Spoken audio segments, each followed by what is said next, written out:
믿음의 가족으로 만난 우리 광명교회 모든 성도님들을 사랑합니다.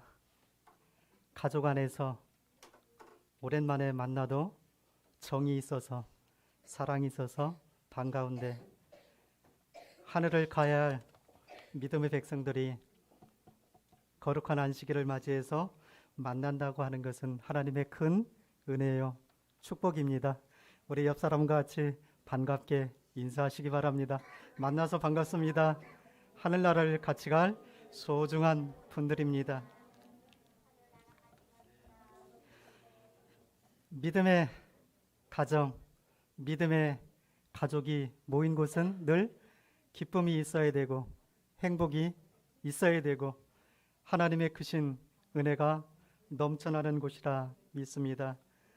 오늘 우리 성도님들에게 함께 이야기하고 또 마음 가운데 감동을 받게 할 수 있는 창세기 37장을 중심으로 해서 같이 은혜 받기를 원합니다. 오늘 주고자 하는 말씀을 버림받은 절망의 구덩이. 사람이 버림을 받는다고 하는 것은 참 힘든 삶입니다.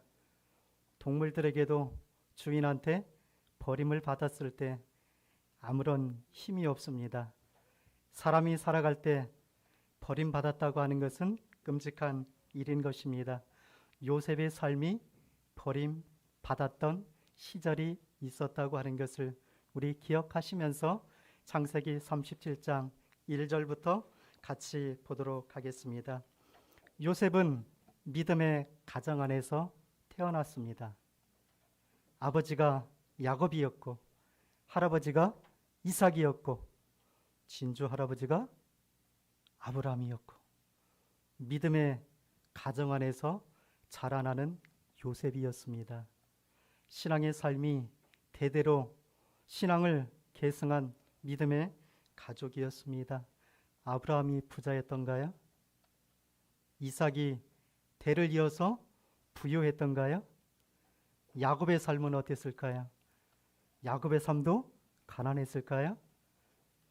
할아버지의 대를 이어가며 아버지의 대를 이어가면서 갑부로 믿음의 삶을 살아갔던 신앙의 가정들이었다고 하는 것입니다. 요셉의 아버지 야곱도 아주 부유한 아버지 밑에서 태어났습니다. 그의 외삼촌 집에서 20년이 넘도록 밤낮 잠을 자지 못하고 수고로이 일을 하면서 아버지의 고향, 자기의 고향 돌아오고 에서가 무서워서 선물을 준비한 게 있었습니다. 양이 200이요, 순념소가 200이요, 암나귀가 30이요, 소가 20마리요. 모두 다 합쳐보니까 600마리가 넘는 것들을 형을 위해서 예물을, 선물을 마음을 달래려고 했던 야곱이었습니다. 선물을 떼어 놓은 것만이 짐승들이 600 가까이 되었다고 하는 것입니다. 야곱이 얼마나 부자였다는 것을 알 수 있고 그 아버지 밑에서 태어난 요셉은 얼마나 끔찍히 사랑받는 아들이었다는 것을 알 수가 있습니다. 그 아비가 노년에 요셉을 얻었더라. 아버지의 나이가 몇 세가 되었을 때 노년에 아들을 얻었다고 했을까요? 아브라함은 그의 아들 이삭을 낳을 때가 100세였는데 야곱은 이삭을 낳을 때 나이가 몇 세쯤 되었을까? 집에 가서 성경을 찾아서 연구하시기 바랍니다. 정답이 나와 있습니다. 야곱이 요셉을 노년에 아들을 낳았을 때는 91세였습니다. 노년에 얻은 아들이었기 때문에 얼마나 귀여웠을까? 얼마나 사랑스러웠을까? 또 요셉을 얻기까지 라헬은 얼마나 사랑했습니까? 야곱의 아내들은 4명이나 있었습니다. 그 중에 가장 사랑했던 것이 라헬이었어요. 라헬이 그의 남편과 함께 부부싸움을 합니다. 나로 아기를 낳게 해달라고. 그렇지 않으면 내가 죽어버리겠다고. 그랬을 때 야곱이 뭐라고 합니까? 부부싸움을 아주 심하게 했습니다. 내가 하나님이냐고. 내가 어떻게 할 수 있느냐고. 그러는 과정 가운데서 라헬이 하나님 앞에 자기의 소원을 아뢰며 기도하며 나에게도 아들을 달라고 해서 기도로 얻은 믿음의 가정 가운데서 태어난 아들이 요셉이었습니다. 노년에 그의 아버지 야곱이 91세에 태어난 아주 귀한 아들이었습니다. 그렇기 때문에 가정 안에서 이제 사랑을 받고 자라났지만 창세기 37장 2절에 시작되는 것은 요셉이 나이 17세에 시작이 됩니다. 2년 전에 세겜에서 끔찍한 살육 사건이 일어났습니다. 요셉의 형 시므온과 레이가 칼을 들고 세겜 족장 그 마을 전체를 살육을 했어요. 무자비하게 사람을 죽였다고 하는 것입니다. 마을 전체의 남자들은 다 죽였어요. 그 부족들이 이제 힘을 모아서 야곱을 치려고 하면 힘이 없었어요. 숫자적으로 부족했어요. 그때 하나님께서 내가 꿈을 꾸던 베델로 올라가서 거기서 새롭게 삶을 살아가라고 하는 하나님의 지시가 있었습니다. 세겜에서 그런 일들이 있었을 때 요셉이 17세, 2년 전이니까 15살 정도의 끔찍한 형제들의 살인사건을 목격하게 됩니다. 형들의 성격이 어떠한 것을 우리가 이해할 수 있습니다. 얼마나 거칠었고 사나웠고 자기의 감정을 참지 못하고 사람 죽이는 것을 그냥 개미 죽이는 것처럼 그렇게 끔찍한 가정생활의 형편이었습니다. 그 가운데에서 요셉의 신앙은 하나님 앞에 하나님의 품 안에서 고이고이 자라나기 시작했습니다. 요셉은 아버지의 교훈과 신앙을 경험을 이야기를 들으면서 나도 하나님의 품 안에서 하나님의 말씀 안에서 올곧게 살아가야겠다고 하는 신앙의 각성이 늘 요셉의 마음속에는 일어났습니다. 어느 형제들보다도 요셉은 아버지의 말씀을 순종했고 하나님의 말씀에 교훈에 귀담아 들으면서 악을 멀리하고자 하는 아주 예민한 사람이었습니다. 정직하고 순수하고 단순하고 그의 활동은 거침이 없었고 언제나 쾌활했고 언제나 모든 사람에게 도움을 줄 수 있는 믿음의 사람이었다고 하는 것입니다. 요셉의 형들과는 차원이 틀린 믿음의 사람이었어요. 형제들은 잘못이 많은 사람이었습니다. 잘못된 길을 걸어갈 때가 많이 있었습니다. 요셉은 그것을 바라보면 볼수록 귀로 들으면 들을수록 마음 아파했고 마음으로 형들에게 다가가서 잘못을 범하지 말라. 하나님 앞에 바르게 서라. 아버지의 마음을 아프게 하지 말아라. 이야기했지만 형들은 요셉을 무시했고 요셉이 형들의 잘못을 아버지에게 일러 바쳤을 때 형들은 분노했다 그랬어요. 요셉이 형들에게 잘못을 아비에게 일러 바쳤다고 하는 것은 하나님의 계명 안에 큰 범죄가 있었을 때 아주 악함을 잘못을 저질렀을 때 그것을 더 이상 방관하지 않도록 아버지의 권위로 아버지의 힘으로 형들을 다스리기를 원했다고 하는 것입니다. 요셉이 자질구레하고 사소한 걸 일러 바치지 않았다고 하는 것입니다. 큰 일들에 대해서 맏형은 어떤 사람이었을까요?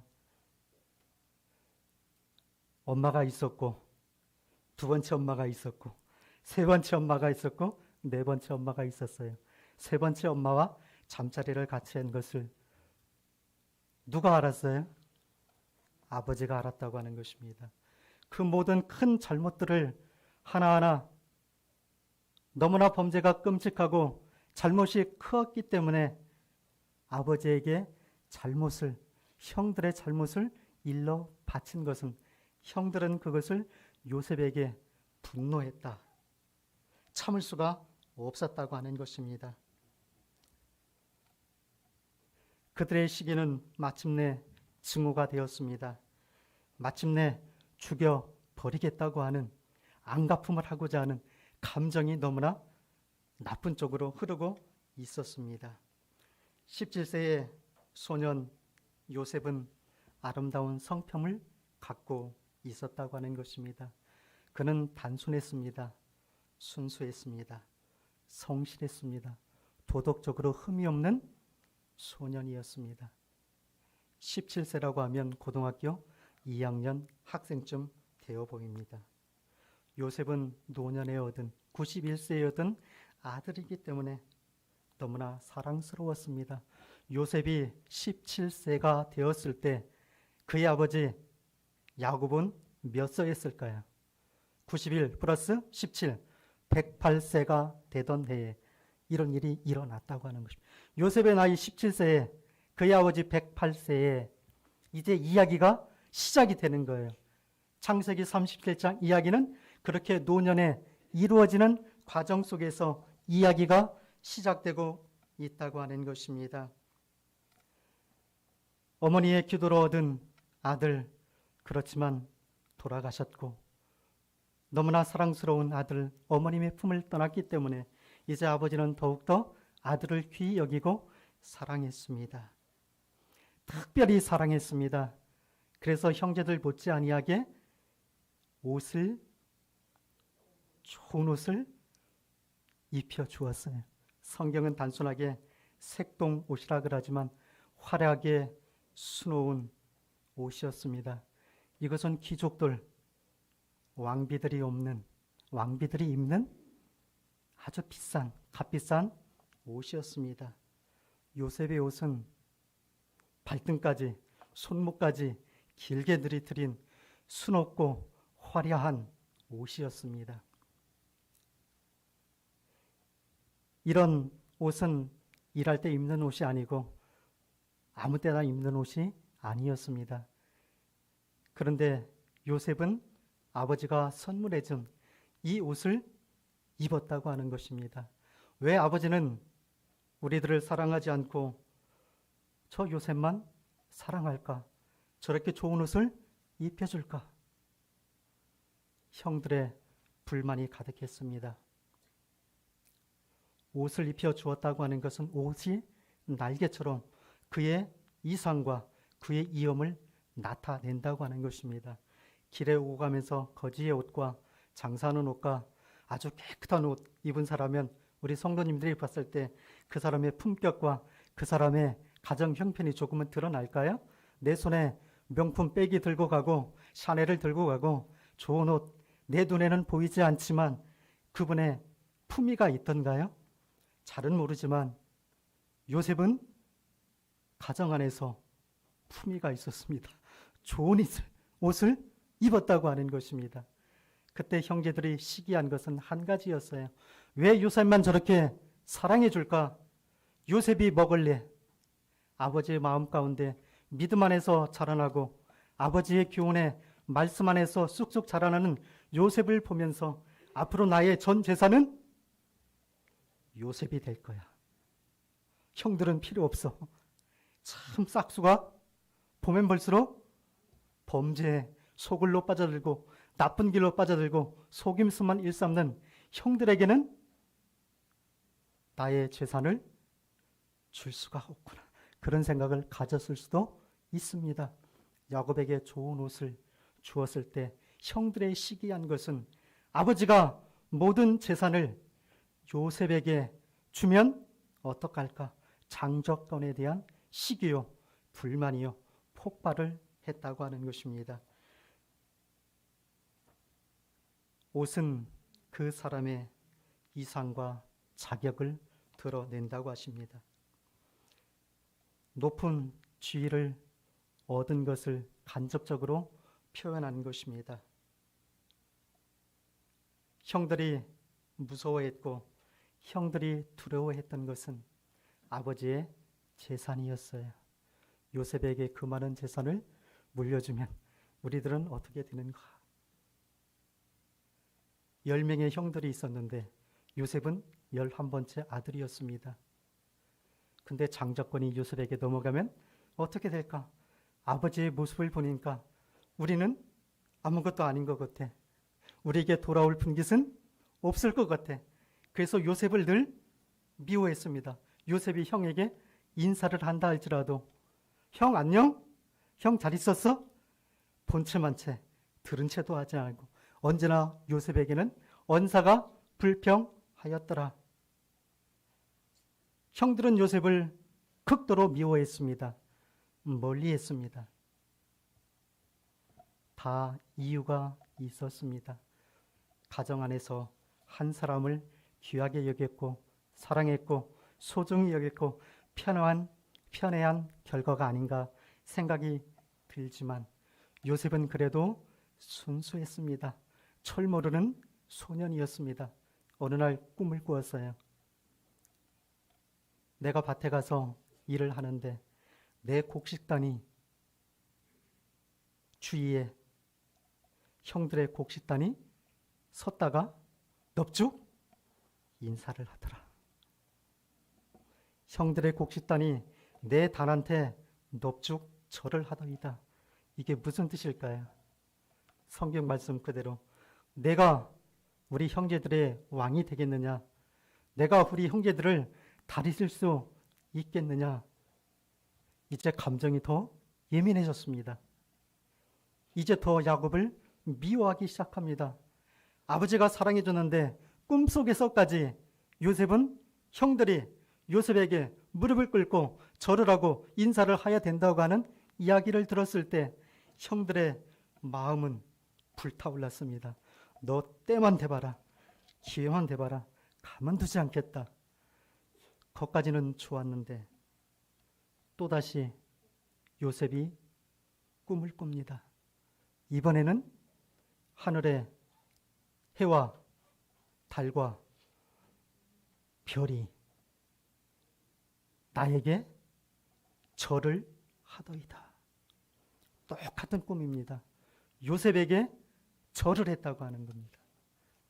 이때 형들은 더 이상 참을 수가 없습니다. 이 질투와 이 시기와 이 분노는 더 이상 참을 수가 없었던 것입니다. 요셉이 참 어떻게 보면 어리석은 것 같아요. 아버지의 사랑을 받으면서 꿈을 꾸면서 형들에게 미움을 받으면서도 내가 형들에게 미움을 받는 것인지 형들이 나를 죽일 놈이라고 그의 본색은 숨겼지만 그렇게 나에게 말도 안 하는데 요셉은 겁도 없이 꿈 얘기를 또 했던 것입니다. 형들의 무서움을 요셉은 알지 못했던 것 같아요. 요셉이 15살에 2년 전에 세겜에서 형들이 무자비하게 사람을 죽이고 살육하고 재산을 약탈하고 그 많은 일들 형들이 함께 살아오면서 얼마나 비행이 많고 얼마나 잘못이 많았던 것 얼마나 형들이 야비한 것을 잘 알면서도 겁없이 형들에게 있는 그대로 얘기했고 꿈 얘기를 했고 이번에는 아버지 어머니까지 나에게 절을 합니다. 그 얘기를 할 필요가 없었는데 꿈 얘기를 했을 때 아버지는 요셉이 꾼 꿈을 마음에 깊이 간직하였더라. 아버지는 왜 요셉이 이야기한 꿈 이야기를 마음에 간직했을까요? 요셉도 꿈의 사람이었습니다. 그의 형이 무서워서 아버지를 속이고 염소를 잡아서 손에 감고 털사람인 것처럼 목소리를 변해서 아버지를 속였을 때가 있습니다.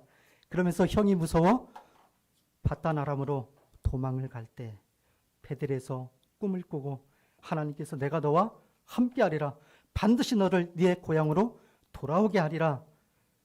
하늘의 천사들이 하늘과 땅에 맞닿은 곳을 오르락 내리락 하면서 요셉은 하나님과 야곱은 하나님과 함께하는 꿈의 경험이 있었어요. 이것이 한두 번이 아니었습니다. 자기의 꿈을 생각하면서 야곱은 요셉이 꾼 꿈을 마음 깊숙이 간직하고 기억하고 앞으로 요셉이 어떤 아들이 될 것인가 곰곰이 생각하였다고 하는 것입니다. 요셉은 꿈꾸는 사람이었습니다. 그의 아버지 야곱처럼 꿈꾸는 사람이었습니다. 이런 일이 지나간 다음에 아버지가 요셉을 불러서 이야기합니다.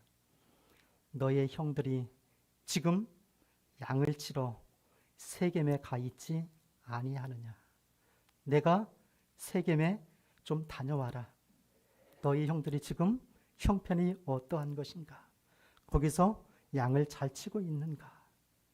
아니면 세겜의 부족들로 인해서 너희 형들이 죽었나 알아보고 오너라. 누구를 시켰어요? 왜 요셉을 시켰을까? 이 갑부의 아버지가 종들도 많이 있을 것입니다. 자기 집에 길리운 많은 사람들이 있습니다. 그런데 왜 하필 이때 요셉을 시켜서 형들이 양을 띠끼고 염소를 띠끼고 소를 띠끼는 이 목초지에서 하필 거기가 어디예요? 2년 전에 야곱이 무서워서 하나님의 인도함을 받으며 베들로 나왔고 헤브론까지 왔던 그 살육의 장소입니다.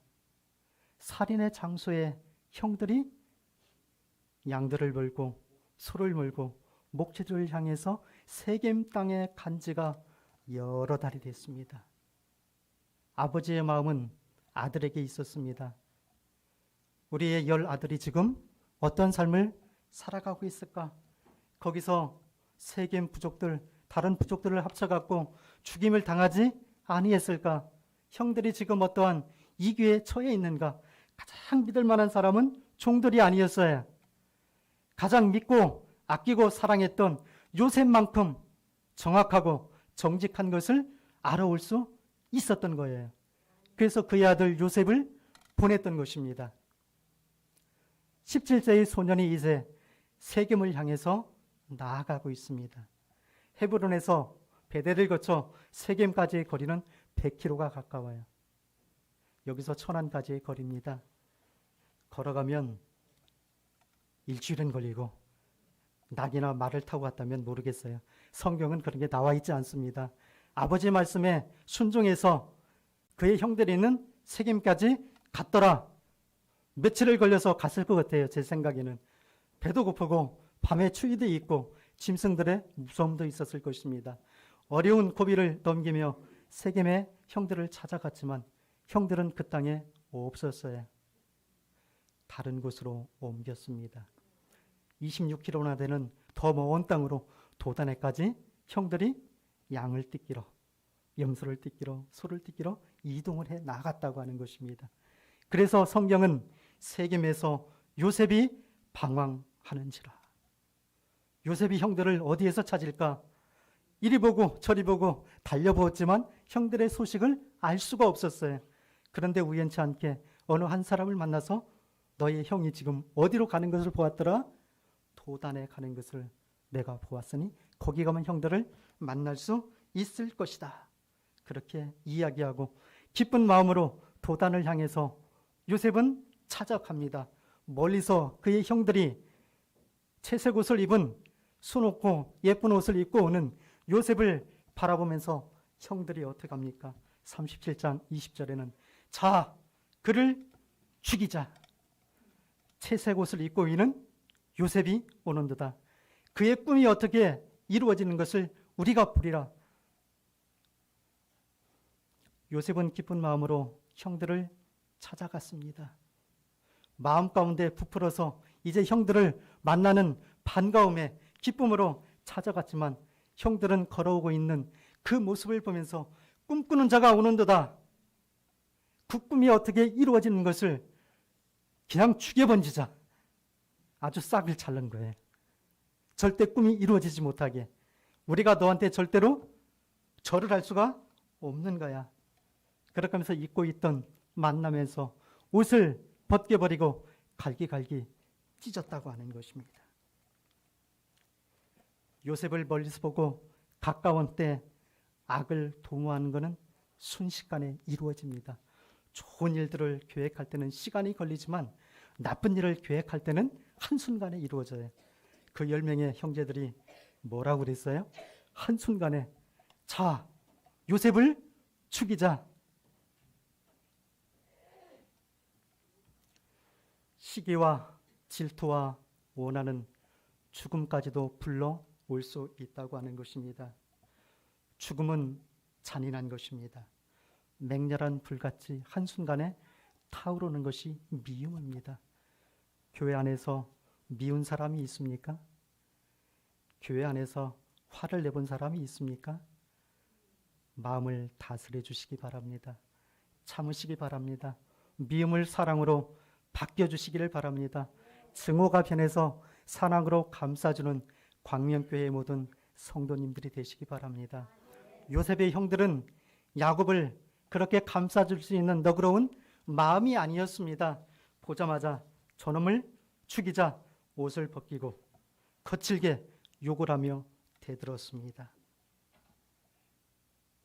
옷을 갈기갈기 찢었습니다.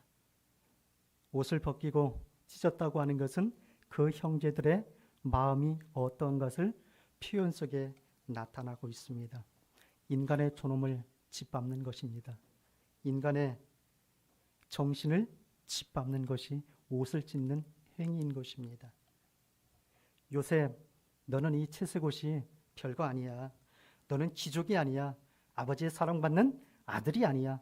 이제 너는 옷이 벗겨졌으니까 너는 아무것도 아니야. 너는 대단치도 않아. 너는 대단한 사람인 걸 너 혼자만 알지. 우리가 볼 때는 너는 아무것도 아니야. 사실 너는 옷이 벗겨진 벌거숭이에 불과해.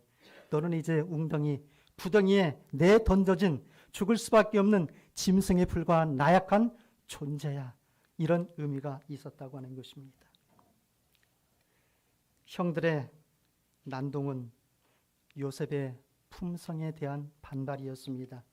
나무랄 데 없는 순수하고 진지한 요셉의 삶에 가까이 다가갈 수 없는 죄인들이 요셉을 바라보면서 그의 마음이 악한 감정으로 치달았다고 하는 것입니다.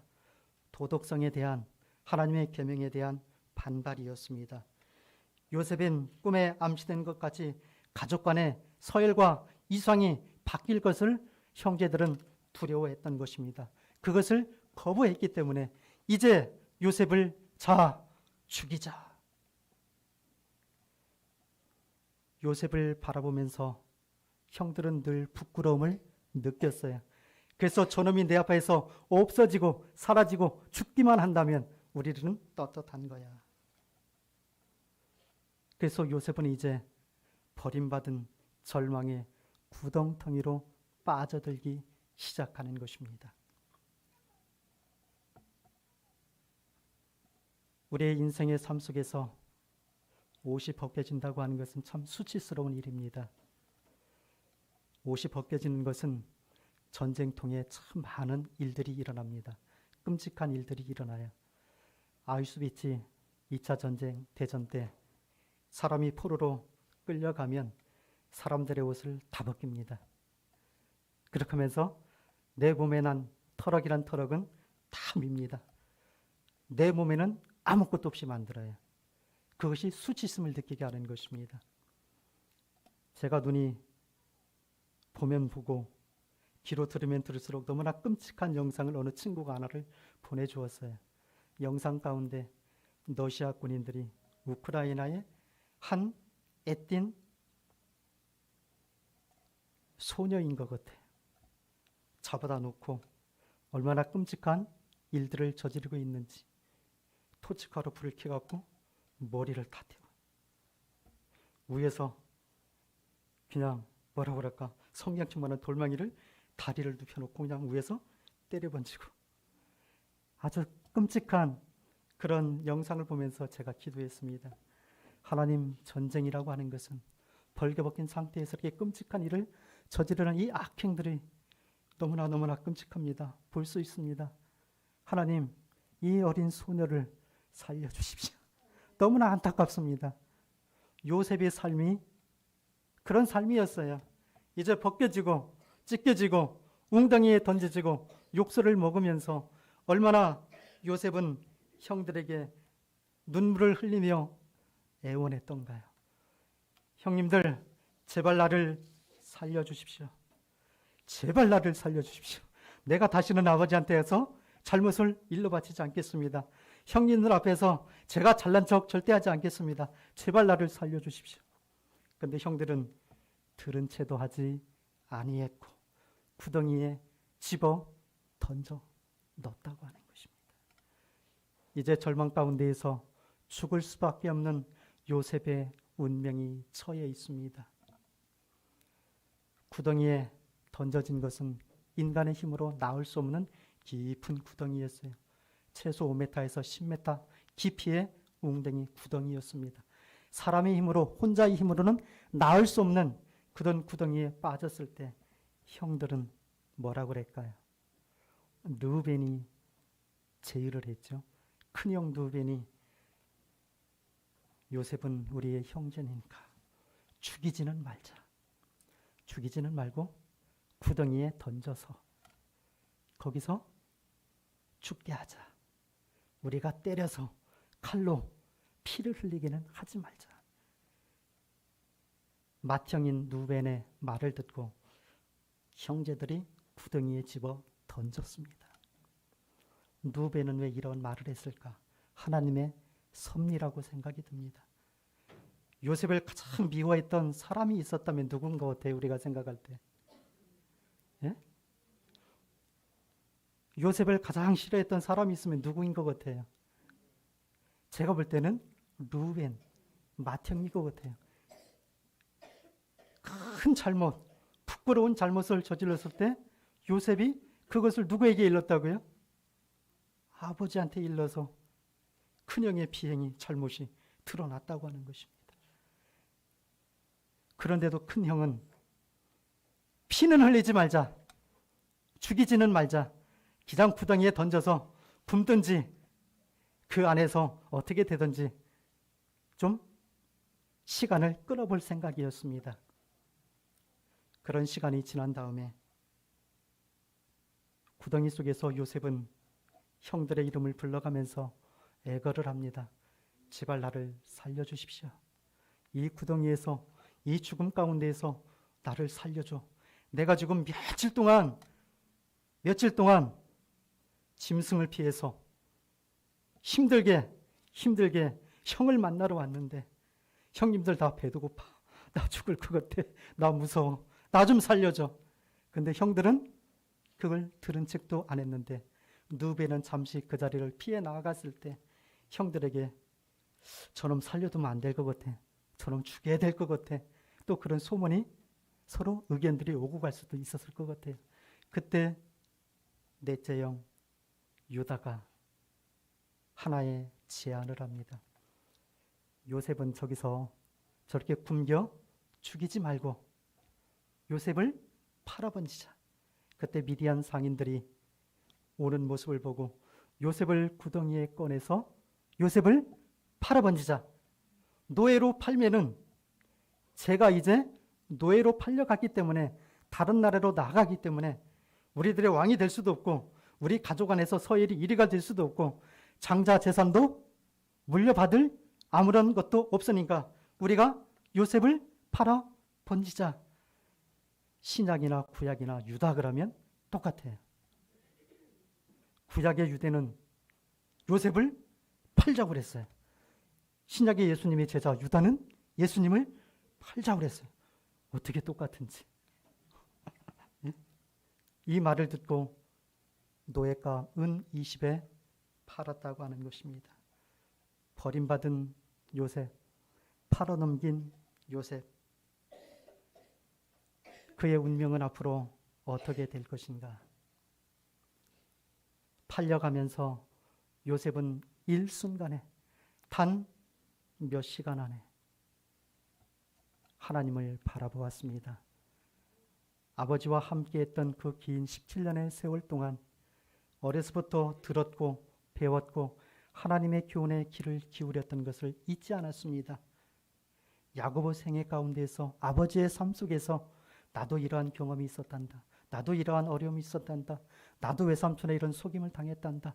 그 모든 이야기를 들어가면서 요셉은 단 일순간에 그의 마음을 하늘을 바라보면서 하나님 편에 있기를 원했습니다.